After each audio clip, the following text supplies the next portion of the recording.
karon no, kini ato nga panghitabo karon mga kaigsuonan no, ato na yung na mabati no nga hapit na gyud mabalik ang Ginoo. So munang mobalik na gyud tano, mo repenta, mangayo tag pasaylo diha sa Ginoo, magpaubos ta sa atong kaugalingon. Iluhon yun nato nga wala tay mahimo sa atong kinabuhi kung wala ang Ginoo. We need Jesus in our lives mga kaigsuonan.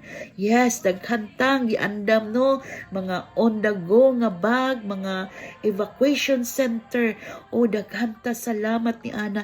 But ang tinuod nga atong andamon no, ang dapat lang yun nato nga i-priority nga pag-andam ang atong yung relasyon diha sa Ginoo. I-settle na to atong heart no mga kaigsuonan, i-settle na to atong heart diha sa Ginoo. Mubalik na gyud ta diha sa Ginoo mga kaigsuonan. Og karon man no nga grabe nga paglinog, ang tanang mga tawo magtawag sa Ginoo, Ginoo, Ginoo, luwasa kami. Oh, so muna'y gusto sa Ginoo no nga dili lamang sa panahon sa linog, dili lang panahon sa mga katalagman kita mutawag niya, but every day sa atong pagkinabuhi mutawag ta diha kaniya. Amen. Dalaygon ang Dios sa walay katapusan.